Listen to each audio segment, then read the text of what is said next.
En esta era de móviles, cámaras y selfies, todavía hoy en día en casi todos los hogares, dentro de los armarios y baúles, seguro que encontrarás un álbum de fotos en el que están las fotografías de la boda de mamá y papá, o las fotos de cuando íbamos al colegio por primera vez en la infancia, y muchos otros recuerdos similares que nos transportan de nuevo a aquella época. Pero en la mayoría de las fotos antiguas hay una cosa en común. Impreso en la parte de atrás, un nombre, y ese nombre era Kodak. En aquella época, esta compañía dominaba el mercado de las cámaras. Hasta 1975, Kodak controlaba el 90% del mercado mundial de películas fotográficas y el 85% de las ventas de cámaras. En 1996, los ingresos de Kodak alcanzaron los $6,000 millones, es decir, aproximadamente 1,37 mil crores de rupias, y su capitalización de mercado era de $31,000 millones, es decir, unos 2,650,000 crores de rupias. Kodak se había convertido en la quinta empresa más grande del mundo. Pero te sorprenderá saber que en los siguientes 16 años, es decir, hasta 2012, la compañía tuvo que declararse en bancarrota. Sin embargo, la historia no termina ahí.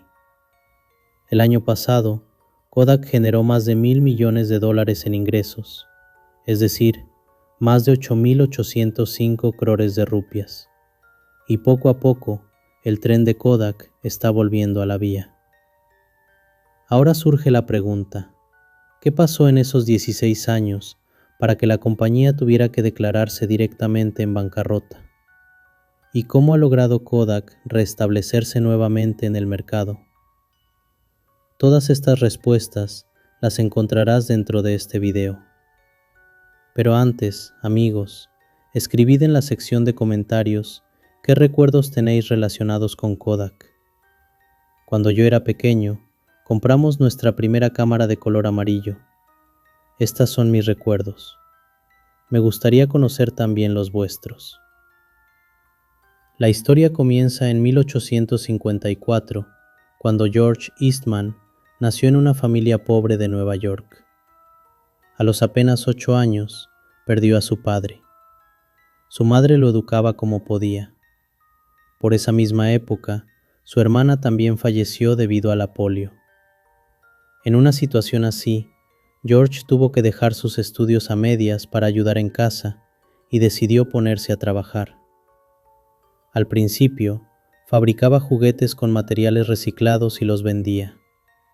Más tarde, con solo 14 años, empezó a trabajar como chico de oficina en una compañía. Después, George planeó ir de vacaciones a un lugar. Sus compañeros de oficina le dijeron que para registrar bien el viaje, debía llevar una cámara. Entonces George compró un equipo fotográfico que incluía una cámara del tamaño de un microondas, un trípode y un material pesado como una tienda de campaña. En aquella época, la técnica fotográfica más popular era la wet plate, placa húmeda. Se vertía un químico especial sobre una placa de vidrio y luego se guardaba en un cuarto oscuro. Esa tienda servía precisamente para crear un cuarto oscuro.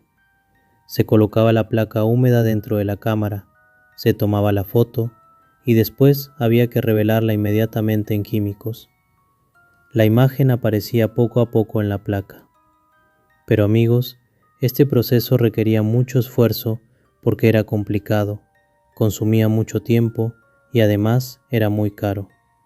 No os lo creeréis, pero solo aprender a usar la cámara le costó a George $5. Además, llevar todo ese equipo pesado durante el viaje era un verdadero problema. Finalmente, George canceló el viaje. Pero después surgió una pregunta en su mente: ¿por qué el proceso de la fotografía es tan complejo?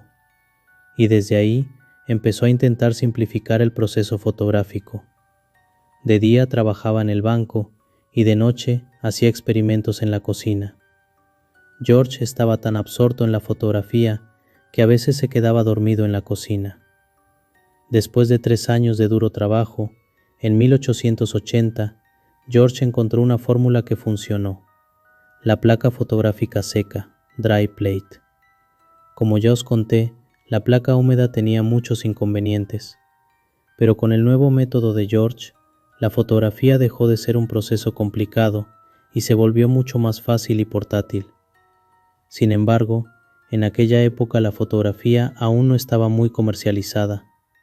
Solo las personas adineradas se interesaban por ella. George vio una oportunidad de negocio en esta idea. Entonces patentó su máquina de recubrimiento de placas, que podía fabricar muchas placas secas al mismo tiempo. Alquiló todo el tercer piso de un edificio y comenzó a fabricar y vender placas secas allí. El negocio de George iba bastante bien. Mientras tanto, un empresario llamado Henry Strong quedó muy impresionado con el negocio de George porque veía futuro en él y empezó a invertir en su empresa. En 1881, George y Henry crearon juntos una sociedad llamada Eastman Dry Plate Company. Ese mismo año, George renunció a su trabajo de clerk para dedicarle más tiempo a su nueva empresa. Además, continuó investigando para hacer el proceso fotográfico aún más fácil, porque aunque las placas secas habían simplificado un poco la fotografía, todavía eran pesadas, y al estar hechas de vidrio, existía el riesgo de que se rompieran. Por eso, George se centró en reemplazar la placa de vidrio por algo más práctico, la película en rollo. En 1883, George presentó una nueva invención, el Eastman Walker Roll Holder. Lo había creado junto con William Hall Walker. Ahora los fotógrafos tenían la opción de usar una película en rollo flexible en lugar de las pesadas placas de vidrio. La toma de fotos se volvió mucho más sencilla. En 1884, la compañía cambió su nombre a Eastman Dry Plate and Film Company. Para entonces ya tenía 14 accionistas, y 1888 fue el año en que la compañía lanzó su primera cámara de rollo de película con manivela, llamada Kodak. Su precio era de solo $25. Esta cámara tuvo tanto éxito que en 1892 la compañía cambió su nombre a Eastman Kodak Company. A principios de la década de 1890, a medida que el mercado de las cámaras crecía, George empezó a expandir su negocio. Compró nuevas patentes, invirtió en I+D. El resultado fue que las cámaras se fueron haciendo cada vez más pequeñas y la fotografía se volvió más simple y rápida. En el año 1900, Kodak lanzó una cámara que llevó la fotografía a las personas comunes por solo $1, la Brownie Camera. Gracias a su precio asequible, la Brownie se volvió extremadamente popular y comenzó a llevar la fotografía al hombre común. George había construido su negocio sobre 4 pilares. Primero, enfocarse en el cliente. Segundo, producir a bajo costo en grandes cantidades. Tercero, crear una red de distribución mundial. Y cuarto, hacer publicidad de manera extensiva. George creía que estos 4 principios estaban interconectados. Si querías producir en masa, necesitabas una amplia distribución, y la distribución solo era posible si la publicidad era fuerte. Desde el principio, George empezó a inculcar profundamente en la compañía la idea de que cumplir las necesidades y deseos de los clientes era el único objetivo de la empresa. Gracias a esta mentalidad, hacia 1970, Kodak se había convertido en la compañía de fotografía más grande del mundo, con ventas mundiales de $3.000 millones. En 1996, la compañía tenía 145,000 empleados y, con el 65% del mercado mundial de películas, se convirtió en la 5ª marca más valiosa del mundo. Y todo lo que consiguió, ya os lo he contado antes. Ese mismo año, Kodak lanzó la BC-20, la primera cámara digital del mundo. Sí, amigos, Kodak fue quien inventó la primera cámara digital del mundo. Pero a pesar de eso, entre 2003 y 2011, la compañía empezó a realizar fuertes recortes de costos, en los que más de 47,000 empleados perdieron su trabajo. Cerró 13 plantas de fabricación y 130 laboratorios de revelado. Y en 2012, como ya os conté, ocurrió lo que ocurrió. Ahora, amigos, intentemos entender las razones por las que Kodak tuvo que enfrentar la ruina. La caída de Kodak se debió a 4 grandes errores que podrían hundir a cualquier compañía. Pero la caída de Kodak no fue repentina. Las semillas ya habían sido sembradas mucho antes. Como os conté, Kodak fue quien inventó la cámara digital. En 1975, un ingeniero de Kodak llamado Steve Sasson creó la primera cámara digital del mundo. Sin embargo, la dirección no se tomó en serio este avance y dijo: «Es bonito, pero no se lo contéis a nadie». Esto fue porque no necesitaba rollo de película. Mirad, amigos, la compañía que avanza es aquella que convierte los problemas en oportunidades. Pero la compañía que nunca podrá crecer es aquella que ve las oportunidades como problemas. Y Kodak fue una de esas empresas que consideró la tecnología digital disruptiva como una amenaza, porque pensaban que la cámara digital acabaría para siempre con su negocio basado en película. Os aclaro una cosa: en aquella época, Kodak ganaba mucho más dinero vendiendo película que vendiendo cámaras. Si hubiesen promovido la cámara digital, la necesidad de película habría desaparecido, y toda la gran industria que habían construido se habría terminado para siempre. Por ese miedo, nunca promovieron la cámara digital. Luego, en 1981, cuando Sony lanzó su primera cámara digital de consumo, los altos ejecutivos de Kodak ignoraron completamente su impacto. Ese mismo año, Kodak incluso realizó una investigación de mercado en la que descubrieron tanto cosas buenas como malas.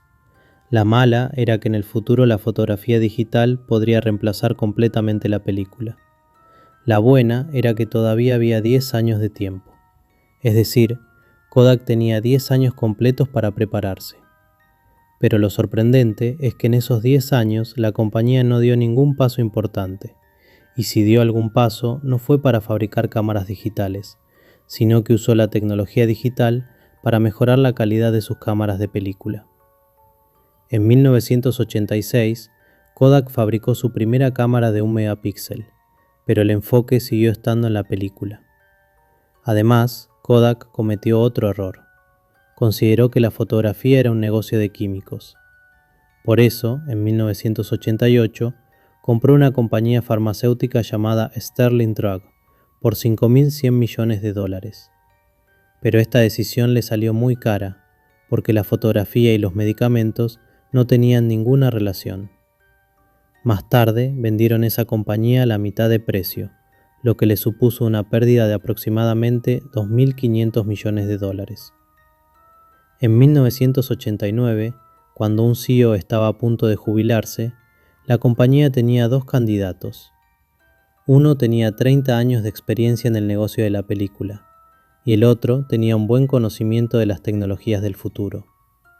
La compañía eligió al candidato del negocio tradicional de la película como CEO, y esta mala elección de liderazgo también les pasó factura. Después siguieron cambiando de CEO quienes hablaban de adoptar la tecnología digital, pero ninguno dio un solo paso hacia la adquisición real. En 1996, Kodak gastó $550 millones en lanzar una cámara híbrida llamada Advantix Preview. Era una cámara digital que también usaba película. Pero los clientes decían: después de comprar una cámara digital, ¿quién va a gastar dinero extra en rollos de película y revelado? Como resultado, la cámara fue un completo fracaso, y los $500 millones se fueron por la borda. A principios de los 2000, marcas como Canon y Sony empezaron a entrar en el mercado, y poco a poco Kodak fue perdiendo cuota de mercado. Luego, Kodak también empezó a lanzar cámaras digitales de forma agresiva, pero debido a la fuerte competencia en el mercado de cámaras digitales, los márgenes de beneficio eran muy bajos. Además, las cámaras de Kodak eran bastante más caras en comparación con las de las empresas asiáticas, por lo que tuvieron que vender muchos modelos con pérdidas.